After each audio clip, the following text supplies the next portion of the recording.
Halo teman-teman. Sekarang kita akan bahas mengenai elastisitas harga, permintaan, dan penawaran.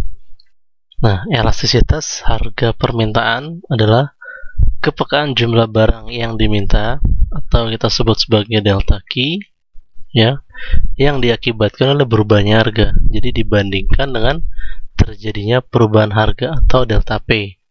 Begitu juga dengan elastisitas harga penawaran, yaitu kepekaan jumlah barang yang ditawarkan delta Q diakibatkan oleh adanya perubahan harga, ya. Delta Q ini berarti adalah Q2 dikurang Q1. Kalau dia berubah permintaan, berarti permintaan yang akhir dikurangi dengan permintaan awal.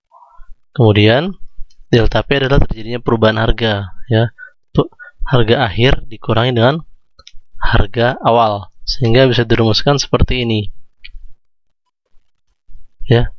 Bisa berbentuk persentase delta Q per persentase delta P, atau bisa juga seperti ini, delta Q per delta P dikali P per Q, atau bisa juga P per Q dikali Q aksen, tergantung dari soal yang diketahuinya apa, ya. Terus sekarang kita melanjut ke jenis-jenis elastisitas, ya. Di sini ada 5. Yang pertama adalah elastis, yaitu jika E-nya lebih besar dari 1. Jika E-nya lebih besar dari 1, maka jumlah barang yang diminta atau delta Q-nya itu pasti lebih besar dari perubahan harga atau delta P, ya. Nah, ini bisa terjadi pada barang-barang kebutuhan mewah atau barang-barang mewah. Terus yang kedua adalah inelastis. Itu syaratnya jika E-nya kurang dari 1. Ya. E-nya kurang dari 1 ini diakibatkan jika atau berlaku jika delta Q-nya, ya, perubahan jumlah barang atau jumlah yang diminta atau ditawarkan ini kurang dari atau lebih kecil dari terjadinya perubahan harga. Ini bisa terjadi pada barang-barang kebutuhan pokok, barang-barang kebutuhan sehari-hari. Kemudian selanjutnya adalah uniter atau satuan. Syaratnya jika E-nya sama dengan 1. Ya, elastisitasnya bisa sama dengan 1 jika delta Q, ya, jumlah barang yang diminta atau ditawarkan itu sama dengan besarnya sama dengan terjadinya perubahan harga. Kemudian yang keempat adalah elastisitas sempurna, ya, atau E-nya sama dengan tak hingga. Ini terjadi jika delta P-nya atau perubahan harganya ini sama dengan nilainya 0. Maka nilai elastisitasnya adalah tak hingga.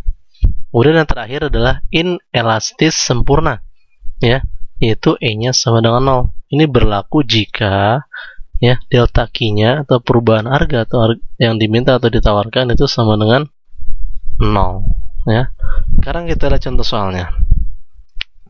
Diketahui fungsi penawaran. Di sini terdapat diketahui fungsi penawaran, yaitu Qs sama dengan min 10 plus 2P, ya.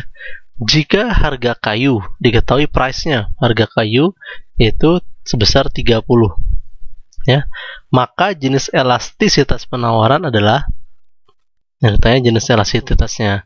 Nah, sekarang kita sudah diketahui price-nya, harganya, maka ini bisa dimasuk langsung disubstitusikan ke fungsi penawaran. Maka kita bisa mendapat Q-nya.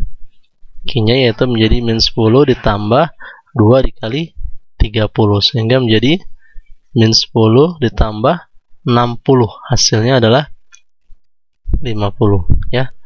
Sekarang kita pakai rumus yang di tengah ini nih, ya. Kita pakai rumus yang ini, delta Q per delta P dikali P per Q, ya. Price-nya, P-nya kita diketahui ini, Q-nya kita dapat 50. Sekarang kita cari ini delta Q per delta P, ya. Sekarang kita lihat, ini ada fungsi Q. Kalau ini kita turunkan P terhadap Q, ini menjadi delta P per delta Q, ya. Fungsi ini kita turunkan.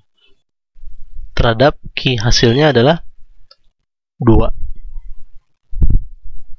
Nah, kemudian yang ditanya adalah delta Q per delta P. Tinggal kita balik saja.